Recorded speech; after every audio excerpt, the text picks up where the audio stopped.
Yo, what's poppin', all my peeps? It is I, your host with the most Renaissance man who always thinks he can, and champion of the peeps, Patty Pitts, back in the yard of streams for another episode of Pitts and Sara's wrestling show, Smackdown Breakdown.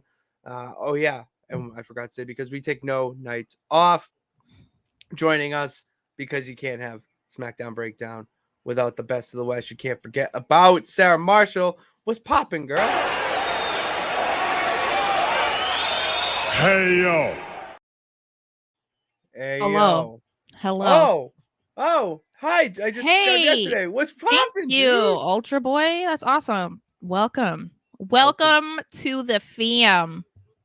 Welcome to the squad. We love to see new peeps joining in. We don't have a name for anybody yet because we're not big time, but the peeps. That's peeps, I guess. That's I dress my peeps, Yeah.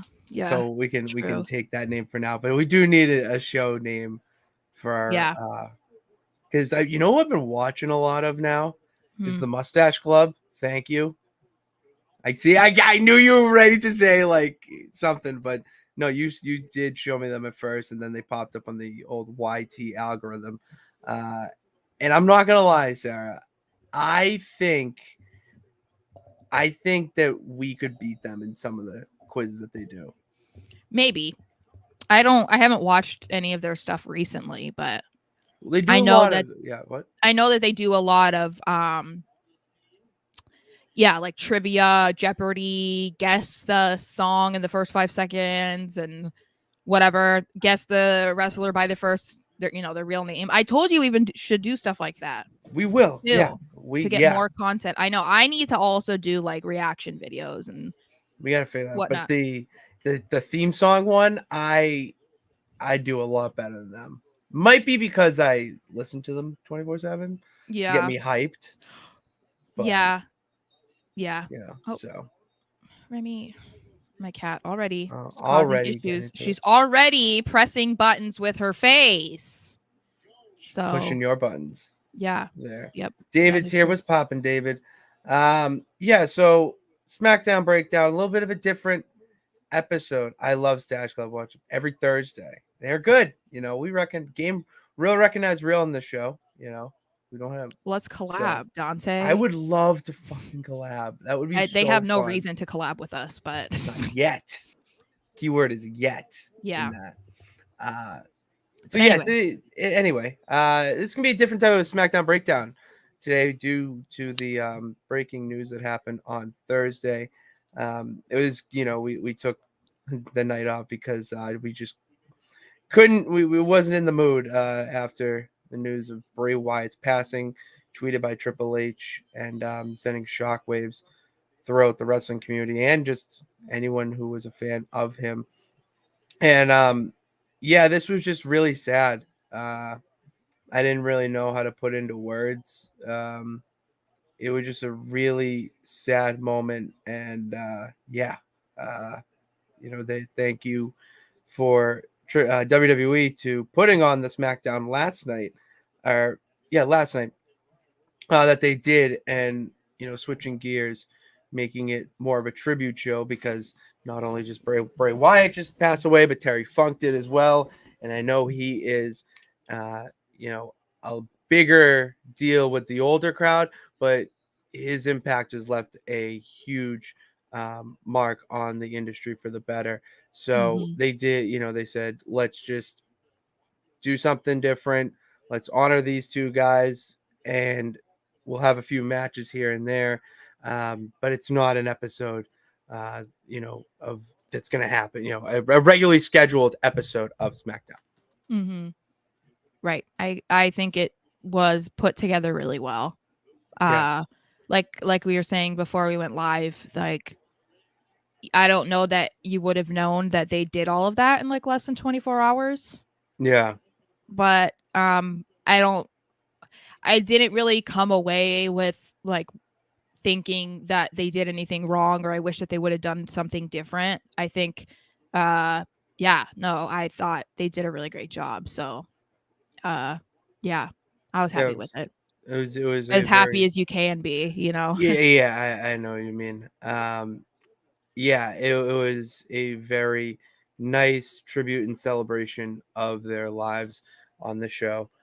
So we'll save that full discussion for the end of the show because we need some a little bit of life on this show right now to get the peeps into a better mood and to focus off that sad thing. So we'll start off. I'll hit the first banner. Sarah, Grayson Waller versus Rey Mysterio, which Mhm. this dude is just going off against every legend there is, and he's a recent NXT call up. I know. Well, and what's crazy, you know, as he keeps getting these matches, we were wondering for a while, like, where is he? Why hasn't he been on? Why does? And then it was like, why does he keep doing the Grayson Waller effect? When are we going to see him in the ring? And now it's like, okay, like, I mean, he's had like a career length of matches against Hall of Famers that people only dream they wish that they could be able to wrestle, especially now, John Cena, Edge, Rey Mysterio, you know? So it's like kudos to him because that was definitely it was one of the things I wrote down to say is like Waller just continues to add Hall of Famers to his resume. There So it is. but what I thought was interesting was did you notice that Rey Mysterio didn't come out with the US title? I thought that was odd. He did not come out with the title. And I was I kind didn't even of realize confused. that. I Is that that's bad. yeah. That's I bad. was I should have. That's hand up. I should have picked up on that. That's pretty I was obvious. so confused because I was like, wait, like he, you know, because he didn't have it on at all. But then he was interacting with the kids on the you know, the entrance ramp and he kind of looked like he wasn't really bending. So I was like, oh, okay, maybe he has the belt on under his shirt. So like when he takes it off, like the belt is there. No. And so I was like, I'm very confused because they did it. I was like, wait, because then I started to like gaslight myself, you know, being like, wait, Ray didn't win the Ray didn't even win the title. Like, why are you thinking that, right? Just Like, like absolutely just nonsense thinking. yeah, Like, I was no, he like, didn't. yeah, I started to question my own reality, and so I was like, wait, did he win? Did he not? Like, no, but they introduced him that way, so I was like, that's interesting. Yeah, Um, I will. but I would say the only thing I can say why he didn't is maybe it. It goes on with the. It was a tribute show, and yeah, they just wanted. It's like pretty much like an exhibition match in a game. yeah, You're just putting, it doesn't matter. But then you had Santos come out. Then you had Austin Theory come out. Like, yeah, so what yeah. are we doing? I I, know. I So agree. it was, yeah, I mean, it was a good match, and I'm happy for Waller because obviously, like, there's a reason that they're putting him in these matches with these people, and the fact that these are legends that are wanting to be in the ring with him too obviously says a lot about how they view him. So I think that is pretty cool. I did see. It's kind of one of those things that I feel like I was paying attention but not paying attention because I didn't watch SmackDown when everyone else did. I never can, but I stayed off of Twitter. I didn't want to know anything. I told The you. whole I told time? yeah, I didn't I Oh, stayed good off for you. Twitter. Hand up. Good job. And I texted multiple people, do not tell me anything. I I told was my one of them. sister, do I was not one of them. tell me anything.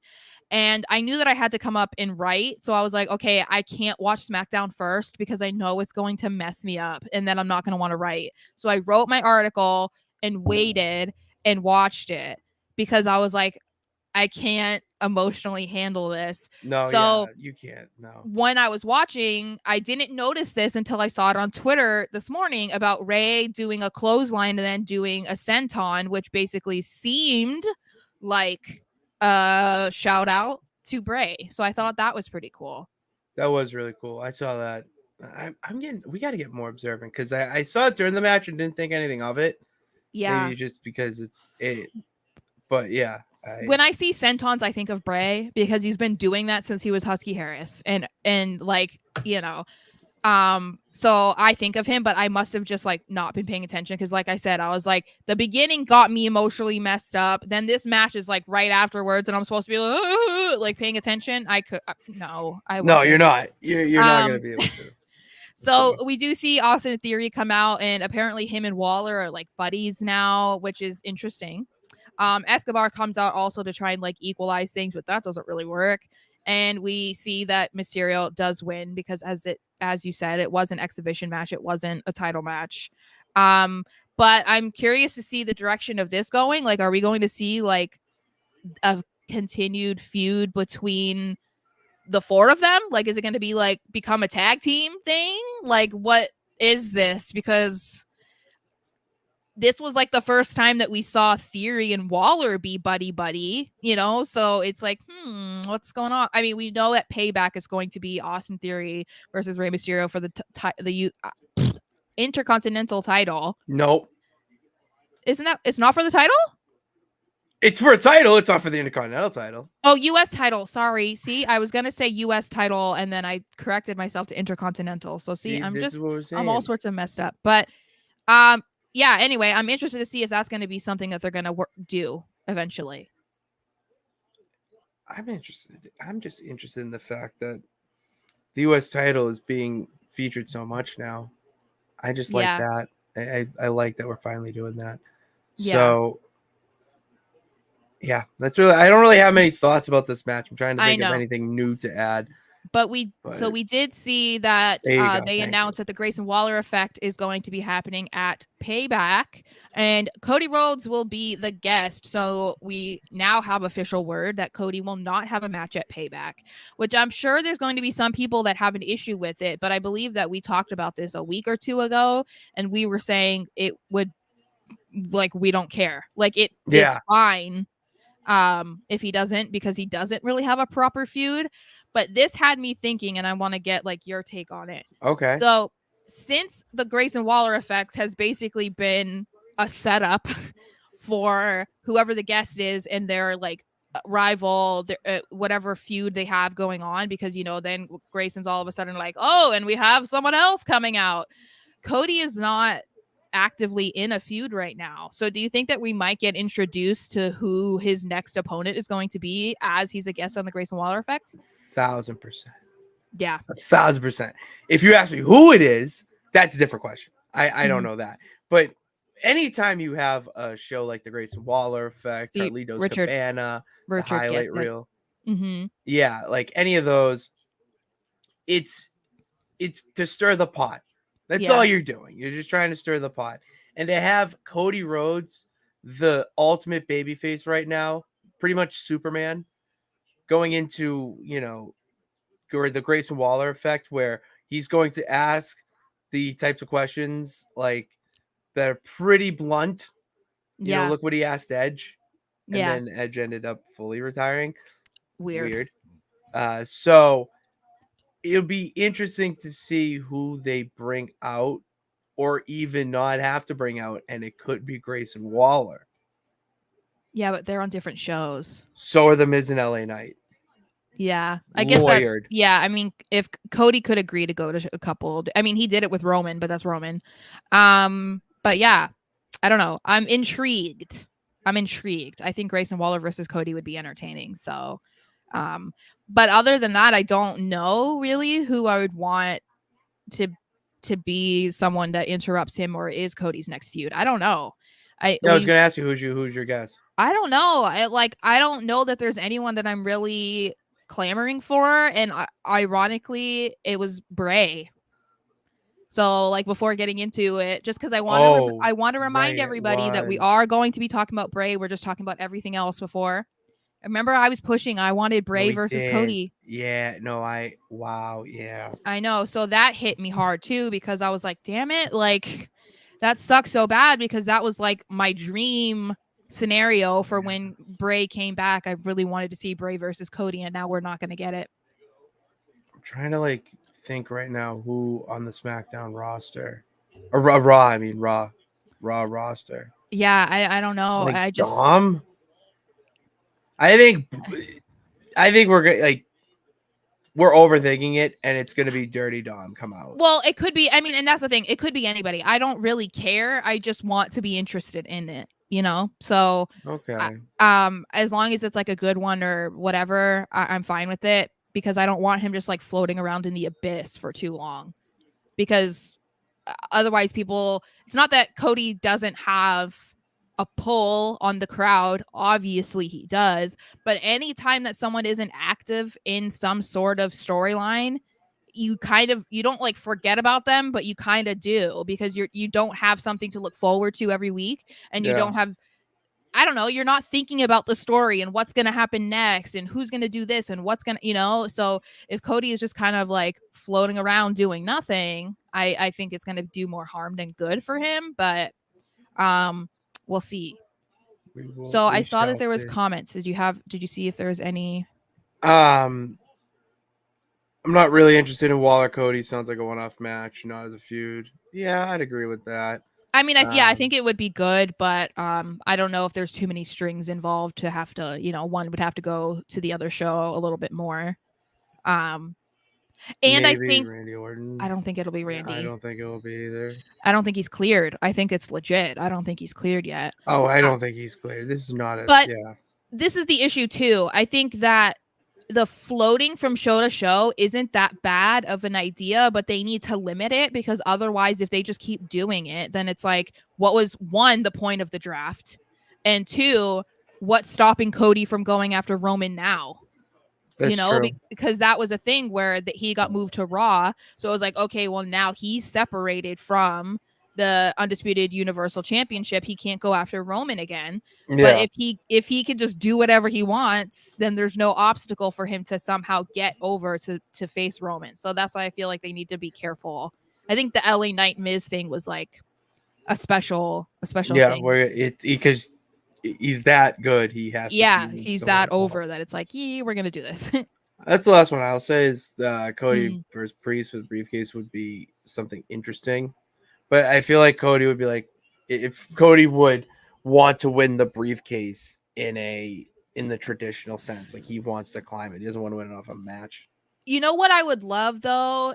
The only way I would be okay with Cody, like, because I would assume in this instance that Cody would win the briefcase, right? From Priest. When you first hear it, I'm like, I hate that, because it's the same thing with like, oh man, I wish he didn't get the title opportunity by winning the Royal Rumble, because it's like kind of a cheap way, But I think with the briefcase, he could make it so he doesn't mysteriously cash in. He's like, I'm cashing in at such and such show. I want you to be ready. I'm not going to surprise you. We're going to have a match. I think that makes it a little bit more interesting, and also more of an obstacle for Cody to get through, because I think I mean, if you're a Cody fan and you want him to finish the story, you don't want him to have the Money in the Bank briefcase and cash in on a beat up dead Roman Reigns to win the title. Agreed. You want him to have to go through a process to get to that moment. So I think that's the only way I would be okay with it. But again, I don't know how much I love Cody just basically being handed the opportunity. Like we talked about how it would be cool if if the Bloodline had stayed together. Going through each member of the Bloodline to get to Roman would have been more interesting, I agree but with that. Not a terrible idea, No, not a terrible. Donnie Days, I think Cody waiting for the Bloodline to fall apart completely would have is how it should be. Now you got no one to help you. Yes. And that's a thing that I've seen some people talking about, even like people in the industry, that they're saying, I forget who it was. Who was saying that they felt like Gunther had a better title reign than Roman, because Roman has needed someone to help him win the last however many matches. And so it kind of does like lessen his reign a little bit, because he's dominant because he's had the title for so long, but he's getting help to win every single match. So like, how fearful is he? You know what I mean? Yeah, exactly. No, I agree with that. Also, welcome, Donnie. I don't think we've seen you in here before. Yeah, what's poppin'? Thanks for joining us. Yeah, what's the next topic in place? Io Sky versus Zelina Vega for the WWE Women's Championship. Sorry, I had a hiccup. Ooh. So, first of all, I'm loving the dynamic of Damage Control recently. I love that they have Dakota around, even though she can't compete. I love that she's still coming around, because I think that I like seeing all of the members of of Damage Control because they are so fun. And their interview and Gorilla, I'm sorry, Bailey, I'm obsessed. Like I'm She's just like so funny. She's so good. when she calls people an idiot, it's just so it's like that's the thing that I love about the way she is a heel because it's a comedic heel, but like she's not a comedic wrestler. You know what I mean? Where Yeah. she's serious, so like she's good, but she's not throwing around like you dumb bitch. It's like you stupid idiot. Like it's just like it's I So don't know. simple. Yeah, but it's funny because it's like no, that's Bailey. Other people doing stuff like that wouldn't work. I agree. You know, but I love it for her. And I like how they're booking Io so far. I feel like they're making her look like a strong champion. They're having her be a defending champion. So I really liked that she did have this title match. And I felt like Zelina looked really good in this match too. She looked really good. And so there's a comment here. I'm just going to get to it right away from Dickie. Selena has improved a lot as a wrestler. Solid match. It was a good match. And that's because they had time. I mean, they had a little bit of time. And I think that they're also kind of similar with how they perform in the ring because they are both smaller girls. So I think it's easier for a smaller girl to go against another smaller girl than it is for like Zelina to go against Rhea Ripley, who is like, you know, a tall versus a small. It's just like it's not always the best because they're so different in their style. So I was happy to see Zelina on TV again because you know she's had these random appearances over the last several weeks, and it was cool for this moment. So and I thought it was a great match. I was happy that we did get a women's match because you didn't know how the show was going to go with all of the changes that they had to make, but I'm glad that they did keep a women's match on the card.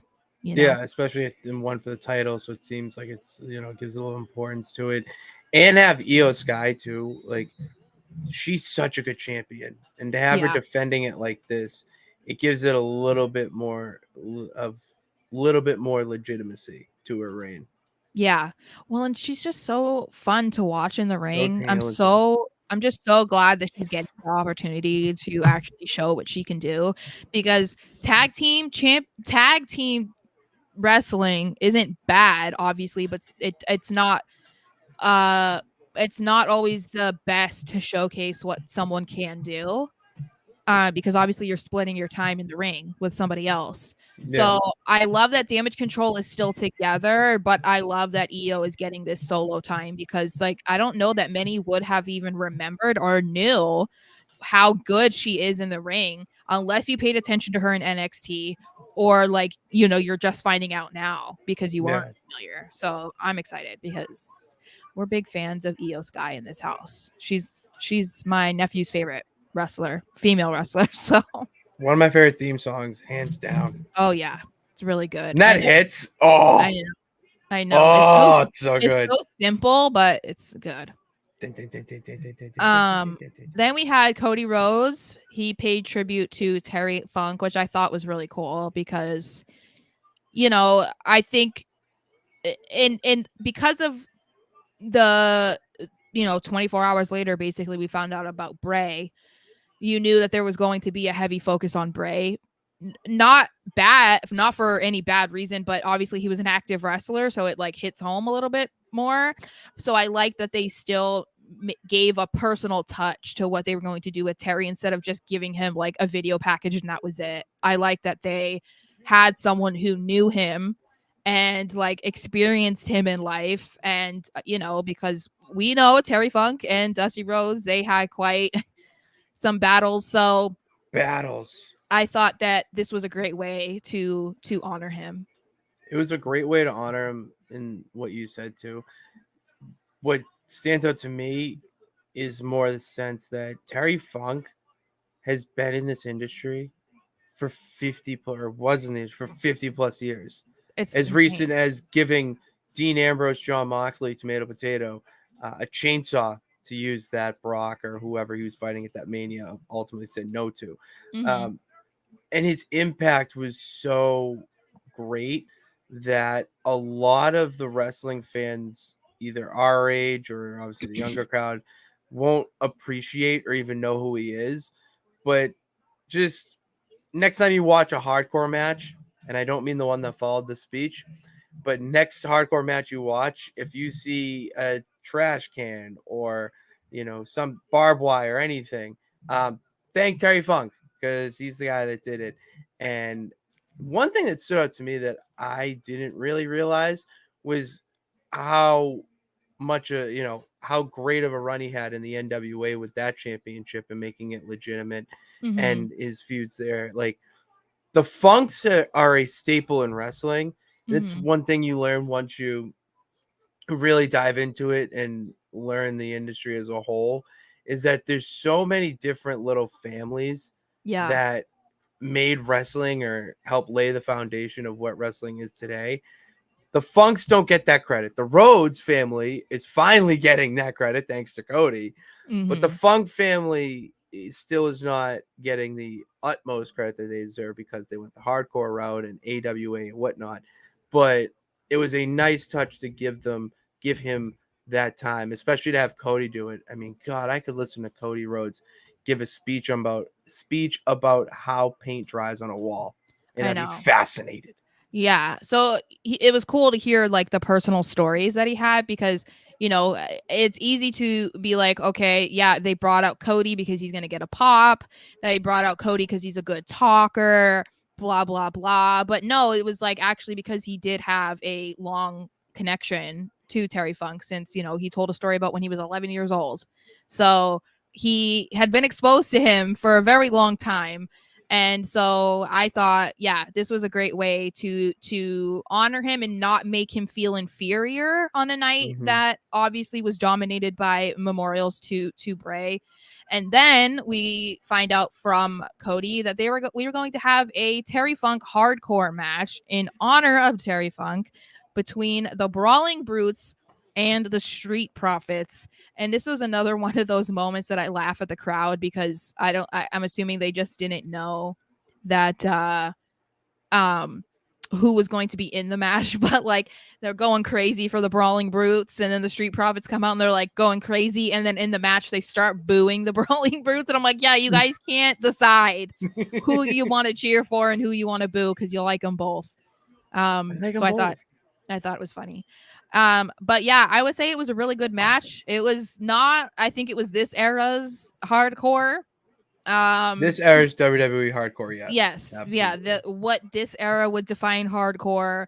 But I mean, they did use a lot of stuff, just not in the same way of when you think of like hardcore wrestling, like extreme wrestling. You didn't, it's a lot more There extreme was and no hardcore. barbed wire. Yeah, Rude. yeah. So, um, I thought it was cool that they even did this because they have steered so far away from doing hardcore, that the fact that they were able to do this, I thought was cool. And I feel like it's something that they should do almost every year. Like, why not make it like a yearly thing? Like whether it happens at Mania or whether it happens at SummerSlam, like why not? Because I The feel like Terry Funk hardcore memorial yeah, like the match. memorial, yeah, just like the Terry Funk hardcore memorial match or something. Like I don't know, like it doesn't have to be like cheesy the way that the Andre the Giant battle royal has Yeah. become.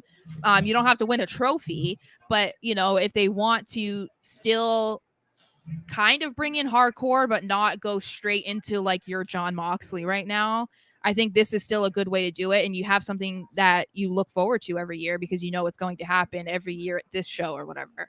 I Yeah, don't know. I'd agree. I wouldn't hate that idea. My Yeah. mind went to having it be like the hardcore match at WrestleMania 2000, where there's Mm, a time limit and you get pass around the championship and that type of hardcore match spread throughout yeah. the arena.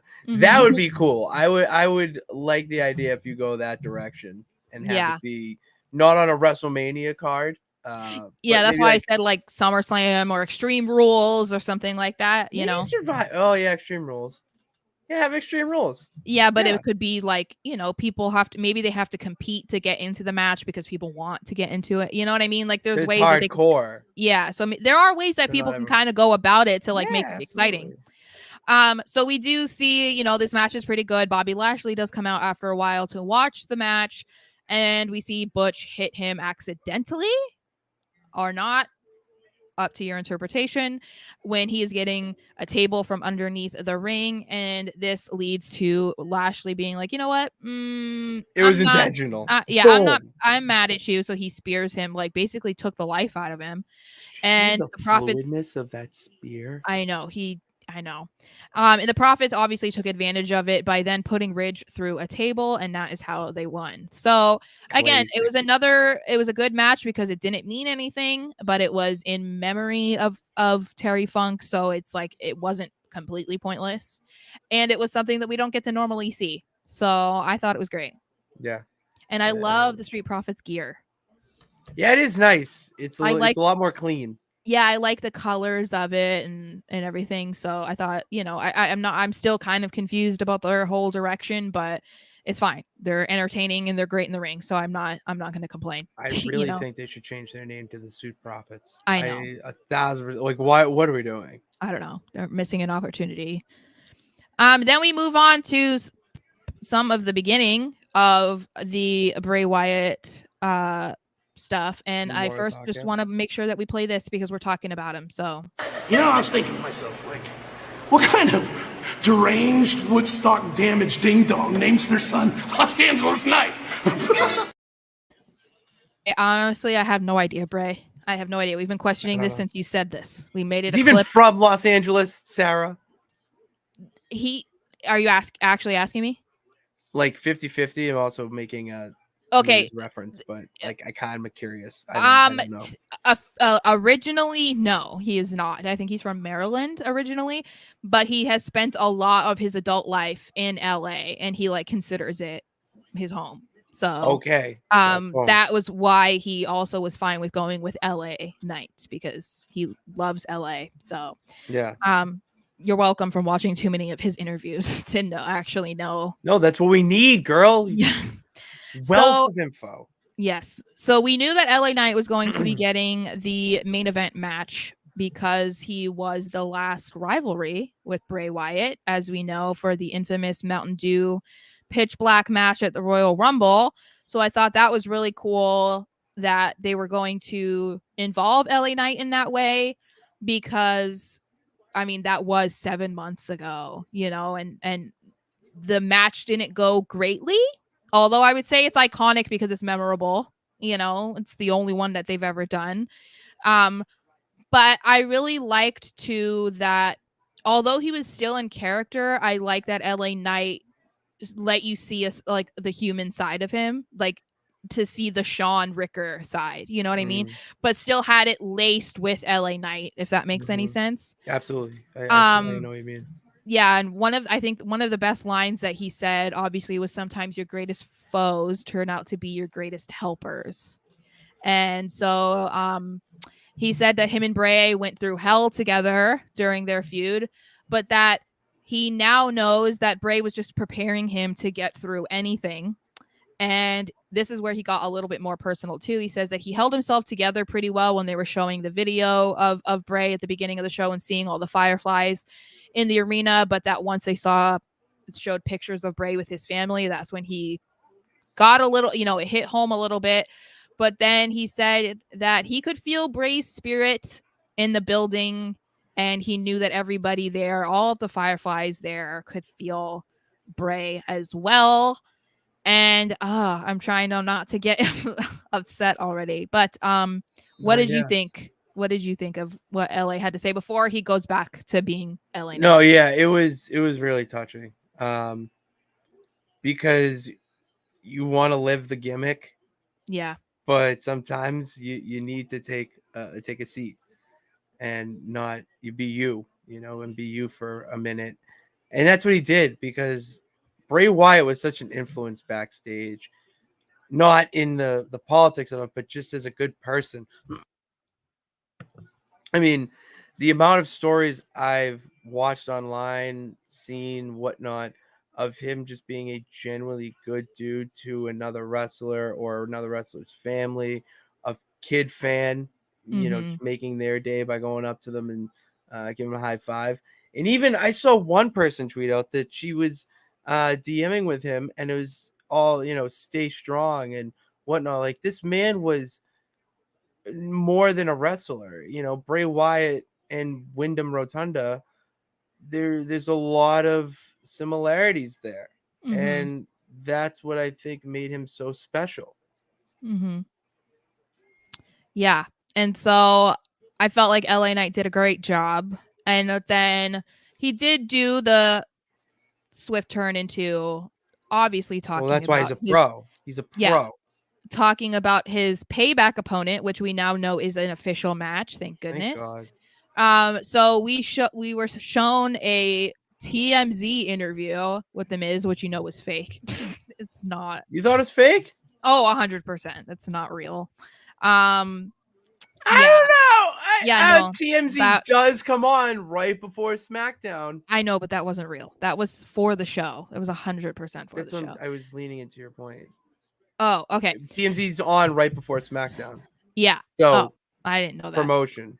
Oh, got it. Yeah. So that was why LA was like, all right, he's gonna address that, and he said, Miz, you just keep using the same talking points about me, like basically get some new material, because you just keep saying like I'm washed, I'm this. And I loved how he was like, oh, I have like too much like baritone, and he's like, that was so good. I'm the Miz. I'm the Miz, and I'm awesome. I'm so great. Yeah, it was great. And then I thought it was funny how he hit him hard too. And he's like, you think you're such a star and you've done so much. He's like, when you had a stunt double, he was the star. And I'm like, that's so that was the funniest line of the night, because it's spot on. Yeah. It's one of those things that's funny to think about too, because that wasn't supposed to happen. It was kind of like the Miz was being punished, or like Damien Sandow was being punished originally or something. But of course, like, because they were so entertaining and Damien Sandow was so naturally good at just being whatever he was, that it caught on. And it has to be one of the better things, I guess, from like that era of wrestling, which isn't known for having a lot of great come from it. Yeah. But I would say that was probably one of the better storylines because of just how funny it was. Oh, yeah. They used to cheer him when the Miz would come out first. Mizdow. And he would get the and then Sandow would come out and the crowd would erupt. I love that. Yep. And he also said he also said that he took a back seat as champion at WrestleMania to The Rock and John Cena, which I was like, oh my God, this guy fact. That's true. Tell me when I'm telling lies. I know. And again, he hits us in the feels as he looks into the camera and he says to The Miz, a wise man once told me, the next time you see me, run. And I was like, LA, why? Like, I don't know. Showman. It's a showman. It's so good. Just so good. I don't know. I just was very impressed. And then this leads up into the main event, which was LA Knight versus Finn Balor, which I loved that they had Finn Balor on, first of all, because of the history between Finn Balor and Bray Wyatt. So I don't think that they could have picked a better opponent for LA Knight and what they were trying to do. I felt like it made sense. I also think they worked really well together, and I don't know if maybe it was, given the fact that they were given the main event spot on this show and for a reason, if maybe that added some motivation to wanting to put on a really good match. I don't know. But I felt like this was the best match of LA Knight's main roster run so far. I think that I think it was his best match. People want to criticize him because he kind of does have that old school wrestler feel style. I personally love it because of that reason. But even though him and Finn are so different with their styles, I felt like they worked seamlessly together. And like I said, I don't think that we've seen a better match on Raw or SmackDown from LA Knight than that. I think it was his best one for sure. It was because he got time to showcase himself. You got to see him in the ring and how he works as a wrestler, not just a superstar on the mic. That's why that's why they gave him this spot, because it's like, all right, this is your time. You can do this now. And to have him go up against Finn, obviously for the external reasons, it was such a good, entertaining match to watch that had a feel good ending with him getting over. I don't know. I really enjoyed this match and saw that this is the time for LA Knight. This is his time. Well, and I think you could tell it meant something to him too. Oh yeah. You know, because I know that I feel like it must be kind of like a weird, a surreal feeling in a way to think about how you were his last main opponent. You know, like one of the last times he was actually in the ring, I think, or maybe it was the last time he was in the ring on a show. It's like he was throwing Top Dollar out of the ring, and like that's a huge thing for him because he was a huge Bray Wyatt fan before he came into WWE. So I feel like it is kind of surreal to now think about that, you know, because I don't. When we saw that LA Knight was going to be going against Bray, we were like, okay, this is like the perfect way for them to bring back LA Knight. Like, you couldn't have a better opponent right now than Bray Wyatt. This is going to put him over, this, that, right? And now it just feels like it has so much more meaning. And it's just like, I can't imagine how like I said, how he feels about it. It just has to be. It's like we're just sitting here thinking about it. We didn't experience it because we don't know how they interact backstage. We don't know like what their relationship was. We don't nothing. But I'm sure that it is kind of like a weird feeling, but pretty cool. Yeah. But then we do get to all of the Bray Wyatt tributes throughout the show. So they start the show with the whole roster on stage, which I like that Braun Strowman was there and Eric Rowan. I was very happy to see Eric there. Yeah. Man, it's gone through so much. But dude, I know. It's like it makes me so sad for them because like I'm sad for me, you know, like because I wasn't like a massive Bray fan to the point of buying his merch, but like I loved everything about what he did, whatever. So like I was a huge fan in that regard. I can't imagine going through what they went through with Brody passing so unexpectedly. Yeah. And less than 3 years later having to relive it with another brother passing so unexpectedly. Like so I was just really happy that he was able to make it because I know some people like Alexa Bliss said she wasn't able to get there because whatever. Like, so I'm really glad that he was able to. Michael Cole announces that there was going to be a 10-bell salute. That's when I lost it. Oh yeah, that's when you do that. It reminds me of the Eddie Guerrero one, and I cried at that, and I shed a tear during it because anytime it just. It's one of those moments. So they did have a really long video where they basically were just showing like footage and videos pictures of like his throughout his career and with his family and from his childhood and how he grew up a wrestling fan. And this part too really got me because oh man, okay. You're good. When they come back and the crowd is singing, he's got the whole world in his hands, and then they show the spotlight on the rocking chair. Woo! That tore me up. Sorry, I knew I was gonna get upset. So no, it's gonna happen. This is a very sad time. Yes. Tears are gonna fall. I'm feeling some coming on. What's coming out right now? I think it's the singing too, because it just like sad. Again has a lot more meaning now that he's gone. So I feel like it's one of those things that like you heard that song a lot before he brought it into his character, and now like whenever you hear that song, like you're gonna automatically think of him. But it's like one of those things too that I feel like becomes kind of like eerie when you think about it, because it's like it's so fitting for him now, and it's like he accomplished so much, and now that he's passed, it's like he really does have the world in his hands, and it's almost like it was a setup years in advance for this moment. You know what I mean? Weird connections like that. Yeah.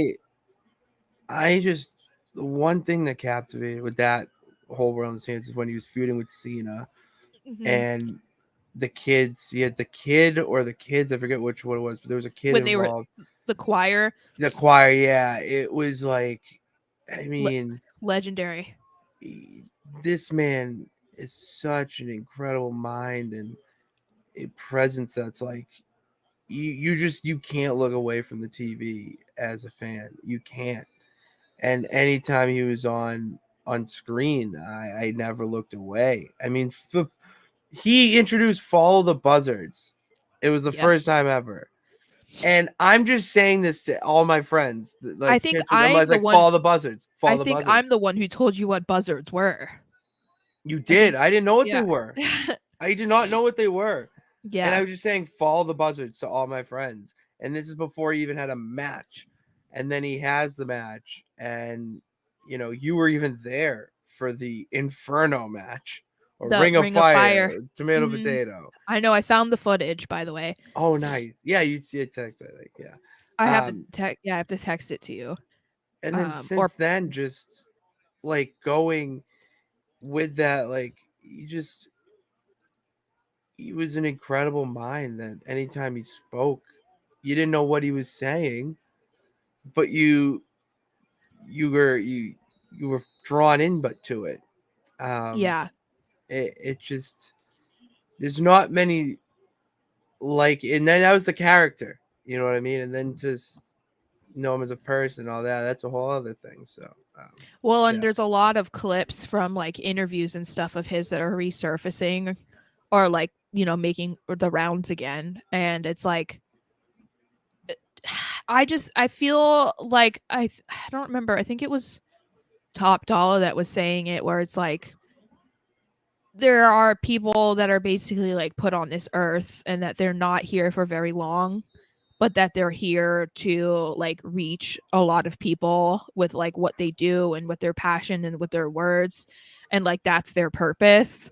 And it feels like that was what his purpose was, because like he had quite a short career compared to other legends that accomplish as much as he did in 10 years, a little over 10 years.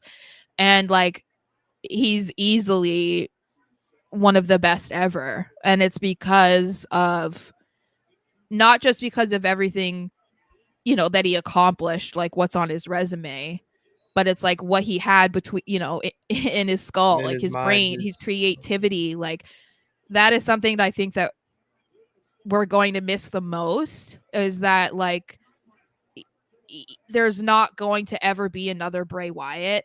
Like it's not going to be something that can be replicated, because I think he even said in an interview like that they don't write scripts and stuff for him, because no one can be me. No one can write words for me. Like I am me. I know what I want to say and what I want to get across. And again, that's not something that happens a lot. And it's like you do feel like you get to know people through what they say.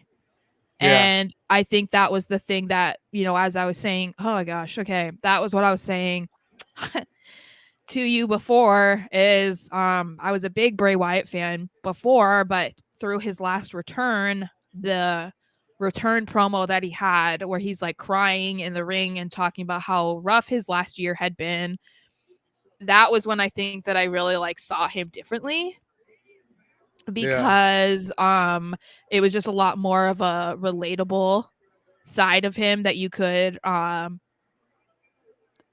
I don't know, like you could see You can yourself in relate him. to. Absolutely. Yeah. And so yeah, I think that's why also it's like hitting me hard, because you finally got to see a little bit who Wyndham was in that moment, even if it was a little bit obviously a work at the same time, but it was Yeah. like what he was saying wasn't. No, and that's why it hits home, I think, for us Yeah. right now a little bit more, is because we finally got to see, Wyndham come out of Bray Wyatt with this new run that he was going to have. And the LA Knight Pitch Black match was fine. It may have had a weird finish at the end, but you were like, all right, fine.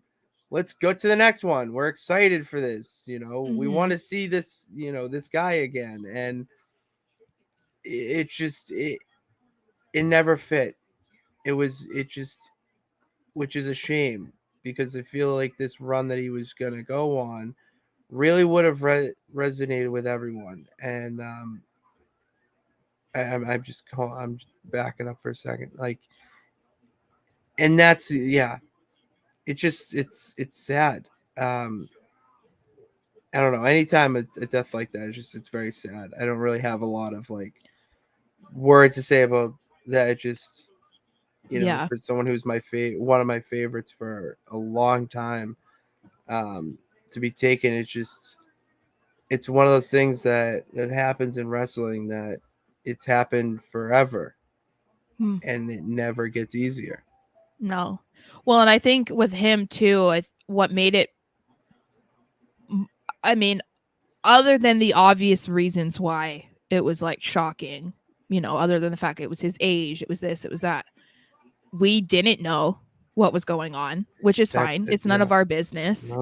But there had been rumors he was injured, and then he was sick, and then it was a life-threatening illness that he was overcoming. Like, there was all these random stories out there, so you didn't really know what was going on. But his dad had just done an interview a couple weeks ago and said like he was getting closer to returning, and so we were expecting like, oh, they're already working on what his return plans are going to be. Like, we even talked about it. And so to go from that to just like one day being like, oh yeah, he passed away this morning, it's like, what? Yeah, Like, it makes no sense. yeah. And it's like, not that you need any sort of like warning about it. It's not like if he had been sick and then this happened, it would have been any easier. It wouldn't have. But I think that, yeah, we've all been missing seeing him on TV so much that it's like you kind of didn't really get to have a goodbye. And I think that that's why it makes it a little bit, as a fan, a little bit more difficult, because there are so many questions left unanswered, and we were really just looking forward to what he was going to do. And then we just never got that. So I think that makes it tough.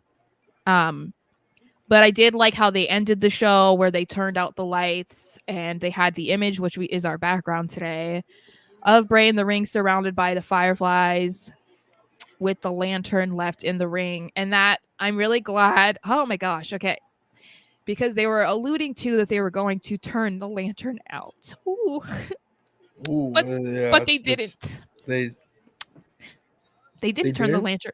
Not that I saw. My TV screen went black.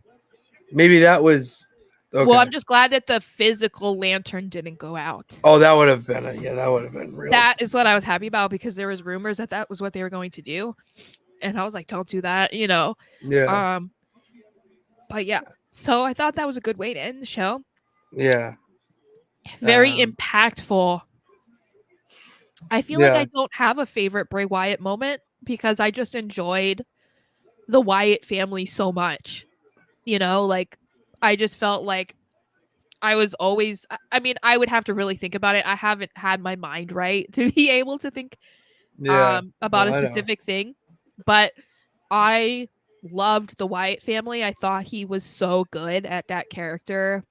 And, the Fiend wasn't perfect, but I was intrigued by that. But I was really wanting to see the Wyatt family thing come back, because I felt like it was like you almost believed that he legitimately was a cult leader.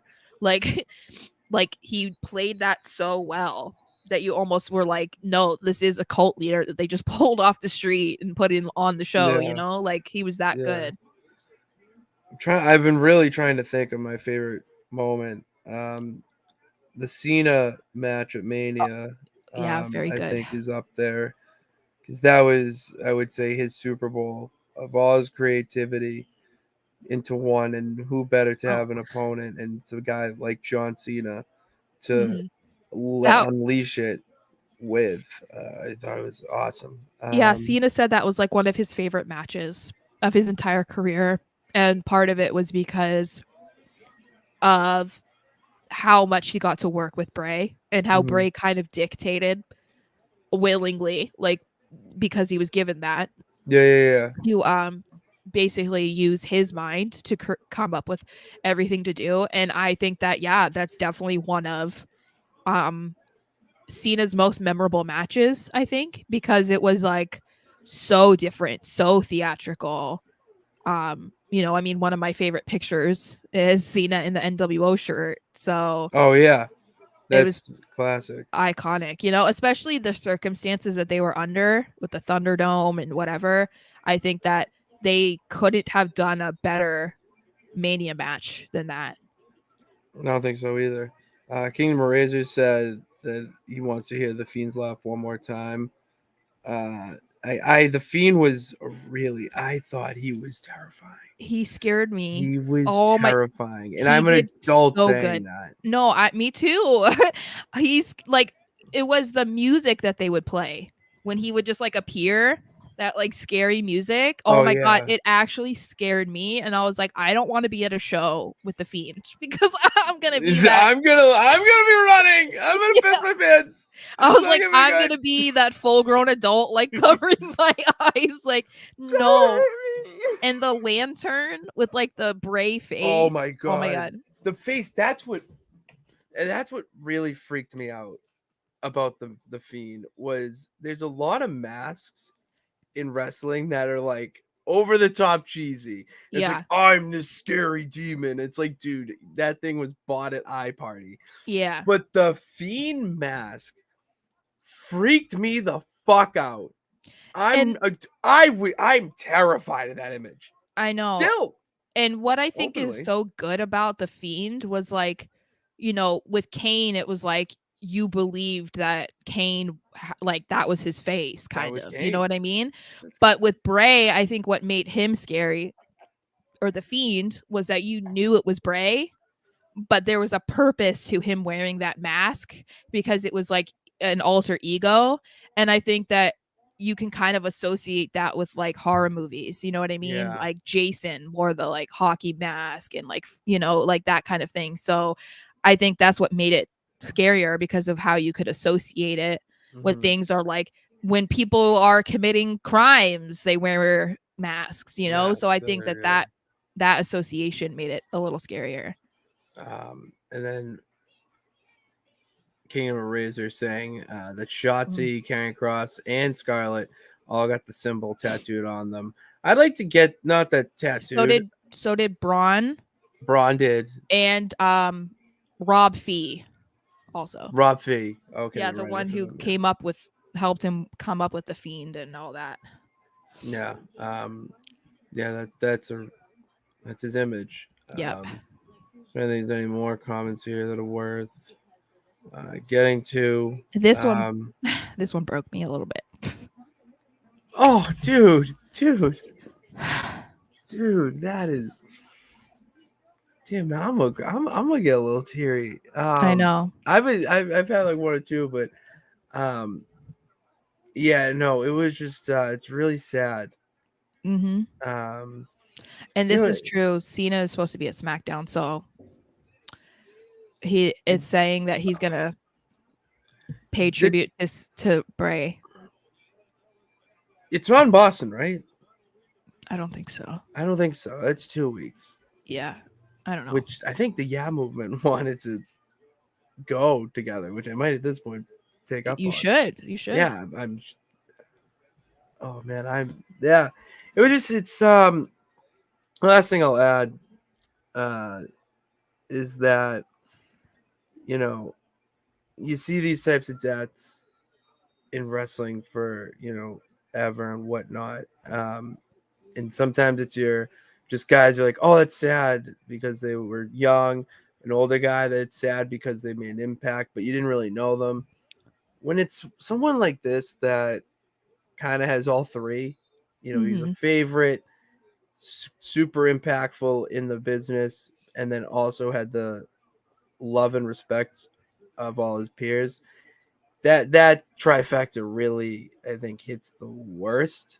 Yeah, because the fact that he was only 36 and he has like 4 kids. Yeah, and let's take it to the other side of things. Like he has 4 kids now, and I will say that the classy move. WWE's been so good with handling this. I will give them their flowers there, to the point where they are donating all the proceeds of his merch to his family.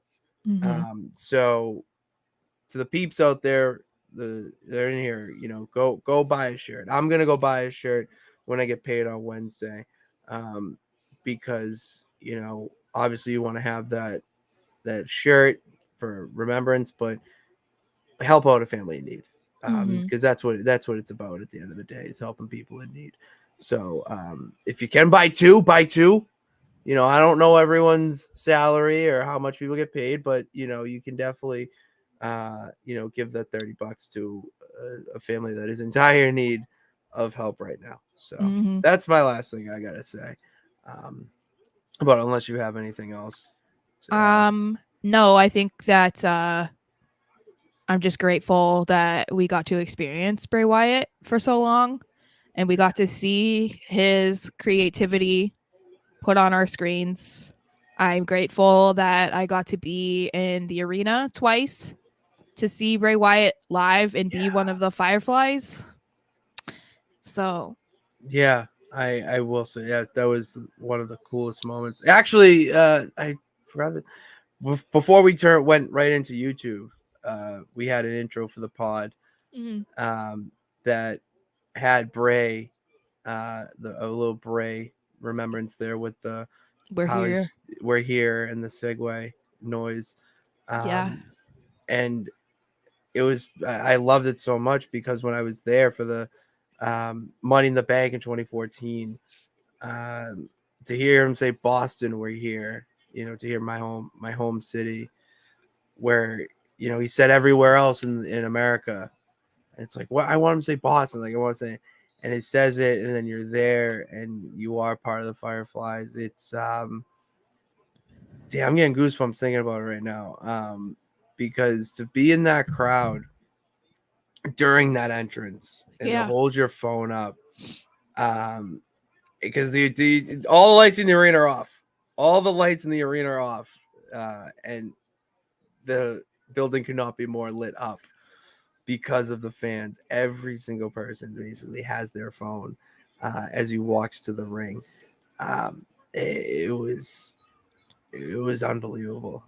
Definitely a memory I will never forget. So Yeah, I know. That's why I'm glad we got to experience Bray. We got to see a lot of what he wanted us to see, in yeah, his career.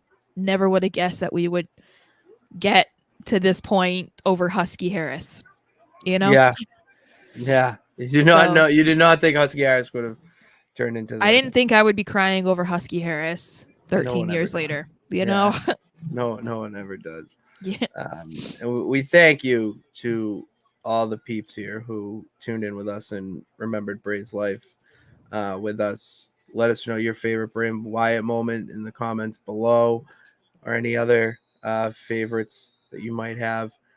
And then follow, hit that subscribe button, hit that bell notification to know when we go live, which next time Tuesday for the Raw Rewind, around, it'll be 7 o'clock, maybe earlier. That's why you got to follow us on Twitter as well, at @pen_pits and at @smarshxo.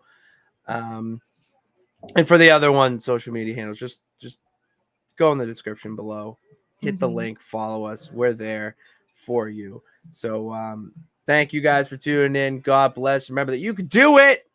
All you gotta do is try. We will see you next episode. Yeah.